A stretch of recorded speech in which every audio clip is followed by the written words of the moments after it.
Bueno, aquest vídeo és dur per mi de fer, perquè és desmotivador. No diré dur, diria que és desmotivador per mi, perquè és una situació que acabo de passar relacionada amb economia, amb immobles, amb una inversió immobiliària, que no ha anat ni semblant al que jo havia programat, tant de números com d'expectatives personals també, a nivell de negociar l'oferta, i volia fer una miqueta de reflexió sobre aquesta primera, podria dir que era... Tot i que he vist ja bastantes cases, propietats, pisos, habitatges, locals, i he calculat números, he fet ofertes, però diguem-ne que aquesta, de la que us parlaré avui, de la que et parlaré avui, és la que tenia quasi clara. Tenia un 90% de seguretat de que l'acabaria comprant, tenia els números fets per llogar-la, viure ja una part, llogar l'altra, em sortia rentable perquè pagava el lloguer de la hipoteca i a part em sortia un cash flow mensual suficient, però no. Però no.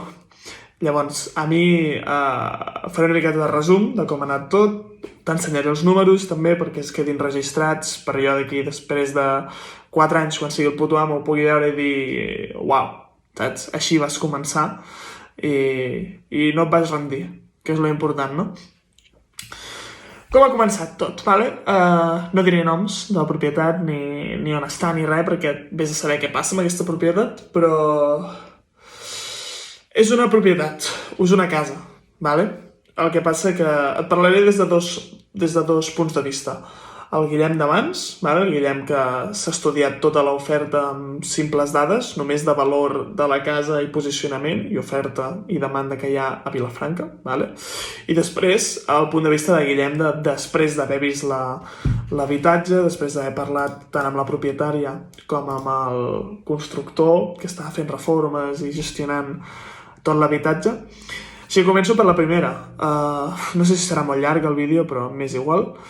La primera part, jo vaig trobar un immoble a Vilafranca que semblava deixat perquè estava tapiada, l'entrada, bàsicament.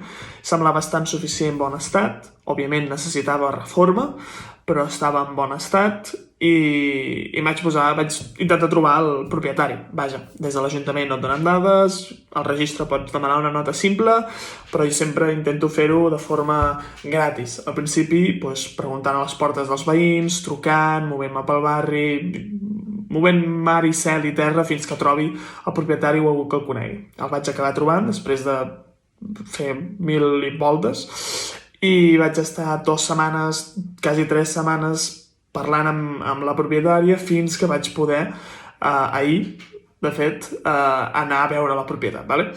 Durant aquestes setmanes que vam estar parlant, la propietària em va dir mira, el preu pot ser més o menys general d'uns 30-40.000 euros per planta, s'ha de reformar per dintre, és molt antic, i el que sigui. Eren 41-42 metres quadrats per planta, eren petites, però eren individuals, tenien una escala a dintre i diguem que eren 2 plantes que eren un habitatge independent cada planta, cada una amb cuina, lavabo i habitació. Tenia poca llum, s'havia de reformar tot, no tenia enterrat, i bueno, jo sabent això, vaig fer uns càlculs, no?, amb aquests preus, de dir, i ara els ensenyo aquí a pantalla, que aquests són els càlculs principals que jo vaig fer, tenint en compte també que jo volia demanar una hipoteca que ara actualment, a setembre de 2021, el Banc Santander està fent una oferta d'hipoteques joves per menors de 36 anys, complint certs requeriments, que t'arriba a financiar fins al 95% del cost de l'immoble, el que això suposa una entrada molt baixa, d'un 5%, que aquí ja veieu els números, que a mi suposava una entrada de 13.000 euros, tenint en compte que el preu total de la cost de la compra, això són dades que jo em vaig plantejar abans de veure l'edifici, cost de la compra esperava de 60.000 euros, i esperava que fos menys també, vaig ficar un preu de reforma de 20.000 euros, 10.000 euros per planta, i un lloguer mensual, està en castellà però perquè és una calculadora que funciona així, un lloguer mensual de 900 euros, tenint en compte que la planta de baix la llogaria tota i que la planta de dalt hi viuria jo i la compartiria amb una altra persona.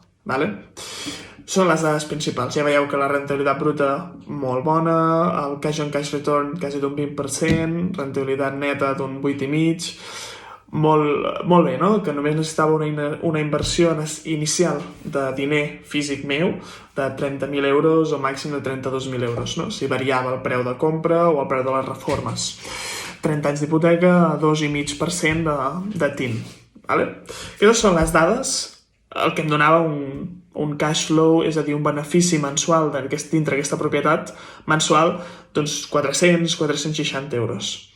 Perquè els gastos generals, tant de seguros, ITP, notaria i interessos, eren al voltant d'uns 500 al mes. Això eren les dades d'abans. Llavors ahir vaig anar a veure la propietat i per dintre també ficaré el vídeo de com era la propietat, vaig gravar-la per dintre, les 2 plantes. Espero que ningú s'enfadi, al final són imatges, no hi ha problema. Però clar, què passa aquí? Que comences a descobrir coses, ¿vale? Al principi també tenien una cosa estranya perquè es veu que la propietat era... Jo tinc poca experiència jo en el sector immobiliari, però no sabia que això funcionava així. Però la propietària s'havia ajuntat amb un constructor o un promotor que suposo que la va anar a buscar i li va dir mira, jo et reformo tots els habitatges, et trobo inversors que els comprin o persones que els volien comprar, tu et quedes amb la part proporcional de la compra i jo amb la part proporcional de la reforma que jo faig perquè ells hi visquin. Perquè diguem-ne que on està situat aquest habitatge, a nivell catastral està separat, però a nivell residencial és tota una unitat, tant aquest habitatge de 40 i 40 com un que hi ha al costat que és més gran. ¿vale? Era tota una unitat conjunta on aquesta unitat de 40-40, aquest habitatge doble, el que jo estava interessat, tenia un terrat a dalt. Però aquest terrat que tenia a dalt no era de l'habitatge de baix, sinó que era el terrat de la planta de dalt de l'habitatge del costat. ¿vale? Per tant, no formava part del terrat de l'habitatge d'aquestes 2 plantes, perquè no hi havia accés, perquè no s'hi podia entrar. I això, clar, quan t'ho diuen ràpid, almenys jo no penso directament en els problemes que pot generar o en les normatives que això suposo, perquè no les conec, principalment, i llavors no veus tots els possibles problemes futurs, sobretot molt durs, que això pot suposar. I bueno, van explicant i van ensenyant. Quan veieu l'habitatge està tot tret, no hi ha parets, està tot net. Lo bo és que no necessita reformes de fonaments, ni de parets mestres, ni de bigues, perquè les bigues estan totes bé. Així que la reforma era aixecar parets i ficar cuina, ficar lavabos, ficar habitacions. ¿vale? I tancar també a dintre perquè té accés cap a l'altre habitatge i obrir la paret tapiada. Clar, tot això s'havia de fer. Llavors jo vaig demanar preus que encara me'ls han de passar a nivell específic clar, però diguem-ne que de forma general els preus que em van dir era que per cada habitatge, si deixava que ells, el promotor, fes la reforma de cada habitatge, ell, de forma general, saber el número específic, però me'l vendria cada habitatge, cada un de 40 metres quadrats, per 70.000 euros. El qual a mi em suposa impossible a nivell primer econòmic i segon de rentabilitat, que és estúpid. A part d'això, si no, el preu de ventes de propietat sense reforma estava això, al voltant d'uns 30 o 40, ¿vale? Que ja com jo havia fet el càlcul.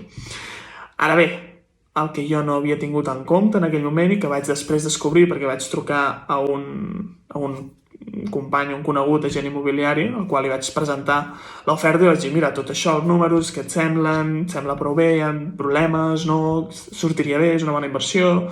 Sí o no? També depenent de l'oferta de la demanda a Vilafranca, que com ja deu saber per haver vist altres vídeos, és molt baixa. Ara hi ha molt poca oferta, hi ha molta demanda de lloguer a Vilafranca. Sobretot de lloguer jove, ¿vale? Que era la meva idea principal. Ara, tenint en compte que eren 41-42 metres quadrats, es redueixen també les opcions de fer 2 habitacions dintre, perquè hi ha molt poc espai. Una de les habitacions es quedaria sense finestres, és a dir, sense llum. Només hi ha llum a una paret, vull dir, a una entrada, l'altra està tancada, no hi ha llum, hi ha poca llum també, tot l'edifici s'ha de dir, poques humitats, això també està bé. I clar, això li vaig plantejar, no, amb aquest agent immobiliari, i quan li vaig estar plantejant em va preguntar tot el tema aquest del terrat, que jo no m'hi havia fixat, perquè quan t'ho ben explicat, jo, com ho havien deixat, és que tant la reforma del terrat com la reforma de la façana les faria ell indiferentment perquè formen part de la unitat de tot l'habitatge conjunt i que això s'hauria de pagar amb l'impost de propietaris, de comunitat de propietaris, que en pisos ja es paga, en cases individuals no es paga perquè és de cadascú, però en aquest cas s'hauria de pagar una part proporcional, ¿vale? Cosa que també et suggestiona a acceptar-ho o no acceptar-ho. I al final li vaig preguntar i aquest agent immobiliari col·lega va incidir molt en el tema aquest del terrat, que jo no hi havia pensat. I em va fer veure que per culpa d'això del terrat, o degut a això del terrat, aquesta no distribució vertical, o aquesta no separació dels dos habitatges, degut al terrat, feia que aquesta inversió no fos gens bona. ¿Vale? Una inversió que jo havia defensat des que havia començat a parlar amb la noia, mentalment, que era boníssima, perquè et donava aquestes rentabilitats tan bones, podia estar de puta mare, un cash flow molt bo, Però clar, per què són tants problemes això del terrat? Perquè, primer, el fet de que el terrat del meu edifici sigui propietat del veí, significa que el veí, si volgués construir a dalt, podria, jo no hi hauria de dir res, perquè aquella part no és meva.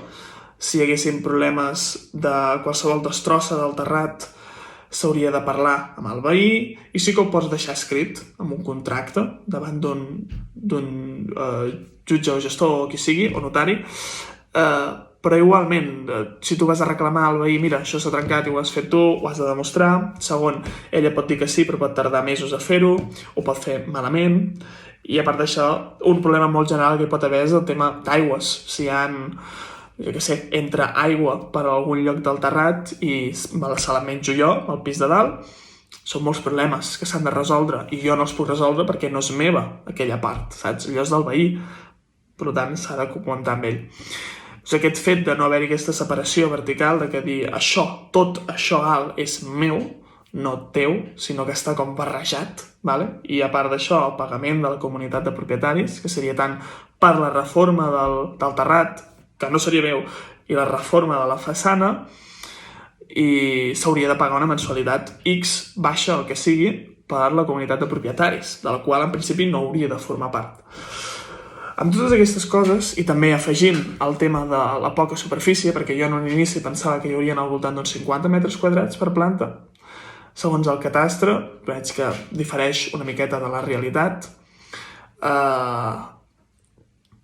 no sortia a compte fer el tipus de lloguer que jo tenia pensat per joves, és a dir, un mínim de 2 habitacions, i per tant perquè jo tenia una idea de com heu vist aquí els números, de fer uns 600, entre uns 500 i uns 600 euros mensuals de lloguer per cada una de les plantes, el que suposa uns 250-300 euros per persona si viuen 2 persones, el qual està molt bé per joves, que és l'usual. A part està molt ben situat aquest pis-casa, propietat, perquè és quasi una casa amb 2 plantes. Ja que està molt ben situat perquè està al centre vila, està en un barri molt tranquil, hi ha suficient pàrquing i és molt calmat. Al barri no hi ha problemes, està molt ben situat. Això és tota la raó. Ara, tots aquests problemes són molt més contraproduents que els beneficis que pugui arribar a generar a llarg plaç. I no només això, sinó que el preu també de demanda, tant realitat com sense realitat, és massa gran. És que fins i tot si m'arribessin a oferir la venda d'aquestes 2 propietats per 10.000 euros cada una, sense reforma, òbviament, imagina 30.000 euros amb reforma cada una, quan em sembla... Imagina, hipotèticament, 30.000 euros per cada una, reformats ja al 100%. No és una bona...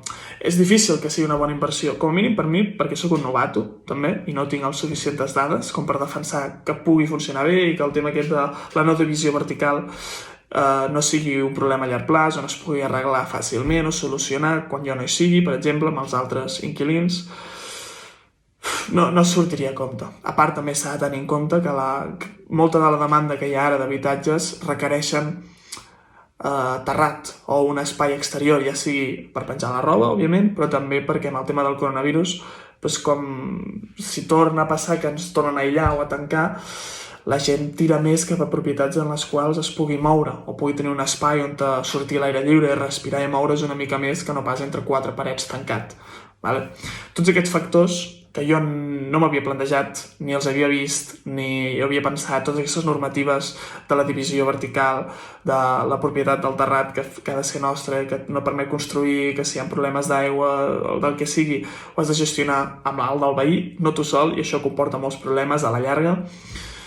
Totes aquestes coses, amb les quals no havia pensat, no m'havia debatit, sinó que anava simplement a veure els números, saps? Mira, tots aquests números, si són així, anirà bé, faci el que passi. I dius, no, saps?